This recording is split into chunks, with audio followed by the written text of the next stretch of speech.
If tomorrow all the things were gone I worked for all my life, I had to start again with just my children and my wife.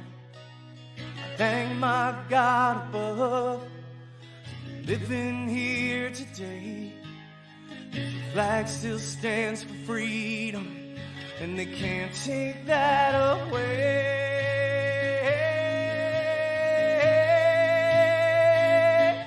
And I'm proud to be an American, where at least I know I'm free.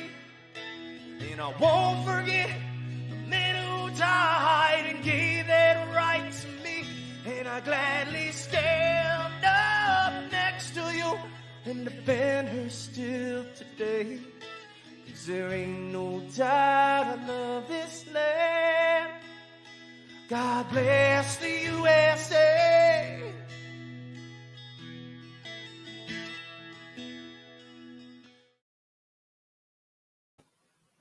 Wow, and what a great day to be an American it is. Holy cow, guys. So welcome to my Q&A. Sunday night, 7 o'clock. Definitely a great day to be an American, that's for sure. We had CPAC tonight, or today, or last couple days, I guess. So a lot of great speakers, a lot of great names, and of course, Donald Trump. So everybody liked it. It was pretty explosive, a little bit of hints here and there, so it was great. So back down to reality a little bit. So I want to welcome you to Citizen Watch Q&A with me, Allison Salinas, your candidate for United States Senate in 2022 against Tammy Duckworth. So again, every week I go live and I open myself up to you guys and your questions. So I do have my comments open. I'm going to kind of rattle about a conversation until people start popping up questions. I think last week we had a couple issues with the questions not coming through off my personal page. So I've tried to direct everybody to my Senate page, although it is going live off my regular Facebook page, my Senate Facebook page, my Citizen Watch Facebook page, my Citizen Watch Telegram page, and DLive. So we are live in several different locations. So I'm also going to pop open my personal Facebook page just to make sure I'm not missing anything or anybody's questions. So we'll go from there. Okay. And I can't play it live off my phone. So let's talk a little bit about CPAC. Wow. Trump laid it all on the line, didn't he, guys? He explained to you, I told you this was going to happen. And, we really didn't think it was going to be this bad, but this is what Joe Biden's doing. So he's ruining everything. Not even 6 months in the office, and he's already laying off people. And man, he's making people mad left and right with even unions now. And there's been a even huge walk-away moment there than there has been. So way to go. Making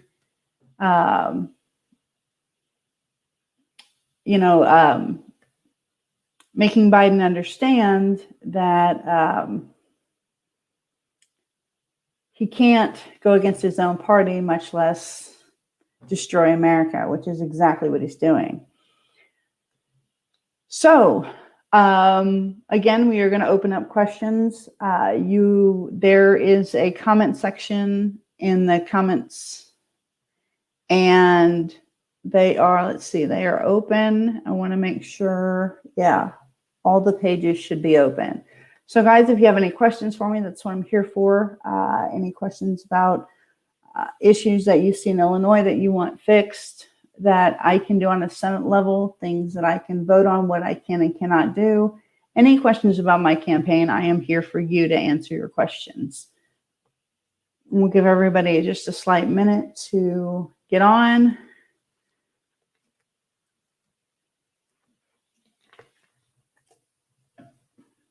Okay, in the meantime, we're going to talk a little bit about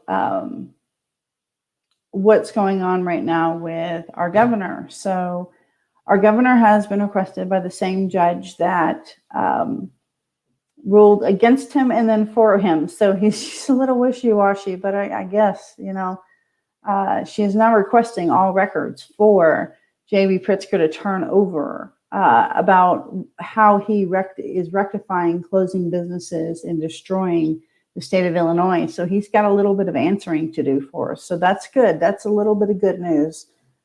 Hope that judge will stick to it this time. It'll be interesting to find out. So I will not hold this longer. I usually do these about 30 minutes, but if I'm not seeing people pop on and off, then I'll go ahead and close it for the evening. But I'm going to keep it open for a while and give everybody an opportunity to ask questions or make comments as far as what they think is going on and what they think needs to be fixed and whatnot. So it's open. I'm looking forward to, let's see, we can, it's not so yeah, tomorrow night is my roundtable. So I'm looking forward to that immensely. I've got several guests coming on. I've got, I think, at least 3 different party affiliations coming on. So that's going to be interesting. I always encourage anybody and everybody who wants to be on my show to voice their opinion about the state and what it's going through. We don't always have to agree. We can agree to disagree sometimes, or we can compromise, or maybe we can do a little bit of critical thinking. And a perfect example of that would be when I had Mark Flegel on. And he's a Democrat, but a really nice guy. And we actually solved one of the problems for the bills, or at least came up with a semi-solution that may or may not work. So it's just all about critically thinking and doing your best to get the results that both parties want, or somewhat close to where it's good enough. I guess I've blocked the cat from coming in my office and he's upset. So I hear him scratching at the door. So yeah, guys, it's hard. Okay, so didn't mean to cut out my sentence, but we have some questions starting to come in. So Tanya Hildenbrand, geopolitically, in your opinion, what are the 3 major threats facing the U.S. and why? Definitely think border control is definitely one of them. Hold on, I apologize. I gotta see this. Let's see. Hold on one second. My question's not. Okay, I guess I've seen one question, and Tanya, I'll get back to you in just 1 second. I need to make sure this is working. Okay, so I need my staff to respond real quick in the comments. We're going to check something real quick. I'm not seeing the comment. I'm not seeing the questions for some reason. So I need to know what page they're going on. I don't know what the deal with this. And while we're looking for that, I'm going to answer Tanya's question. So definitely major threats facing the U.S. As it stands right now, definitely border control is one of the threats. And I think another threat is has to do with child endangerment and child slavery, and what goes along with that, with the tunnels that are being found and discovered and children being saved every day. But I think that's a major problem. Let me get back to, hold on, let's see. I've got to find out where these questions are going to. There are some questions. Okay, on my normal page. Let's see. I apologize, guys. I don't know what is going on with my page. 9 comments. Okay. I'll go ahead and close it for the evening, but I'm going to keep it open for a while and give everybody an opportunity to ask. Okay. I don't know if y'all can hear this. Sorry about this. Okay, so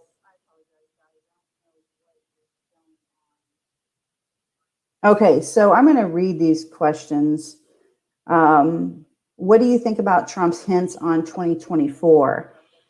I think it's something to look forward to. I think at the same time, we'll see. So, I think that it's hopeful. It is.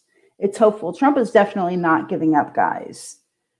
So, okay. So next question. Sorry, I'm going to try to run through these for a reason, one reason or another. It's not letting me see my questions. So, how exciting is it to have Darren Bailey run? Oh my gosh. So that's pretty cool. We all knew Darren Bailey was going to run. We were waiting patiently for him to announce. So it is really cool. That was from Jennifer Hines. So let's see. How can we remove Jesse White and Dick Durbin? Well, Dick Durbin just ran, so you have to either find a way to recall him or hold him accountable, which probably isn't going to happen for a while, and re-election. So you have to be careful of who you elect and who you vote for, because this is part of how they get in the office. And I know that it's corrupt right now, but so Jennifer Hines, where do you stand concerning bringing life back to Peoria? Well, Jennifer, so I used to live in Peoria not too long ago, and I really think, let's see, how do I stand concerning bringing life back to Peoria? There is a great guy named Aaron Chess, and he's in the Peoria area. He actually ran and unfortunately lost, and for mayor. So I think to bring life back in Peoria, we need to get the gun violence off the streets, and we need to create better opportunities for our youth, because they really have nothing else to do after school. They hang around with their friends, and that's, they are able to hang around the wrong people, so they get into the wrong situations. There needs to be more constructive things going on in Peoria that are open to the public, and we need to get back to life to normal, because a lot of it is, it doesn't help that everybody's cooped up. It doesn't help that parents aren't watching their children. Then none of that helps. So we need to bring more constructive things. Maybe, I don't know, I'd kind of like to see a new rec center or an improved rec center in Peoria. I know there's a couple opportunities there. So, yeah, exactly. Maybe some teen centers. That's what I was exactly going to say. I've been looking into a couple options like that. Even though I'm not in Peoria anymore, the entire state of Illinois is my problem. So I have to look at every angle of what every city and what they need. So a constructed teen center would be great. It would have to be free because of the income there. So it would have to be strictly on donations, which can be done. That's been proven, guys. So I really think that that's a good opportunity to bring life back to Peoria. It's got so many positive things, and you can't even see them because of all the dirt that's covering it. So it's a little bit hard. And I apologize if I keep looking down, but I'm trying to read these comments. Let's see. Walter Michaels, how is the Pritzker recall going? The last I know, the guy that did the recall moved actually out of the state of Illinois. And I don't think they got very far with it. I think they were short signatures or something, or money. I don't remember, but I wasn't in charge of it. So I don't know, but I can check on that for you, and I will get back to you. Let's see. Okay. Absolutely, Jennifer.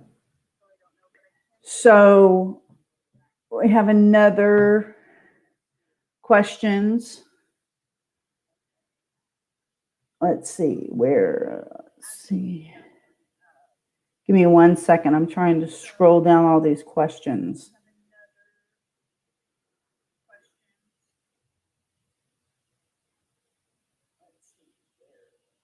Okay, so what do I think about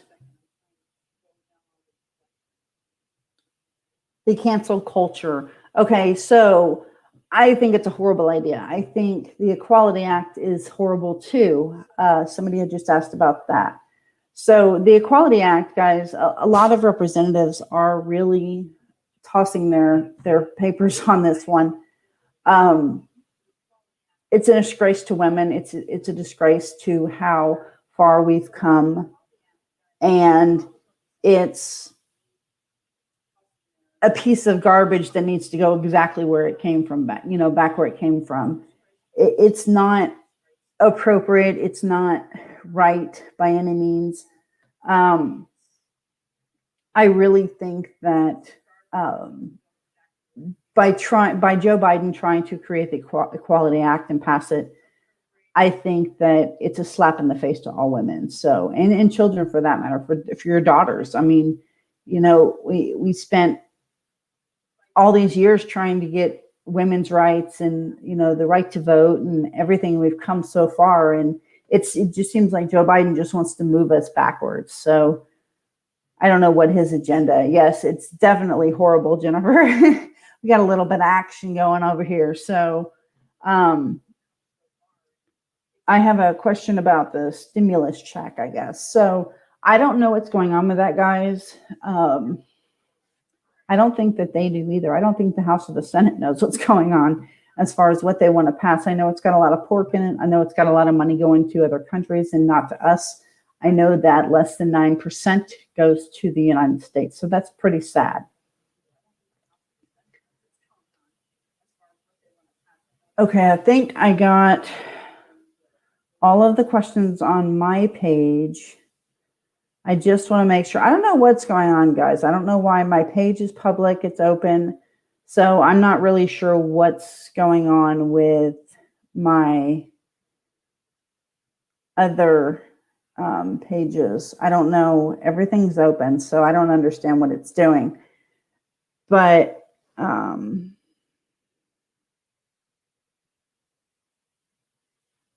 okay. Well, we're going to stick with that. So I think I got all the ones on my public page. I got the ones here. I think we need to focus. I mean, I think tonight everybody would have loved to hear Donald Trump say, hey, I'm going to fix this right here and now. And I don't think that's possible. What I do think is possible is that we all stand up.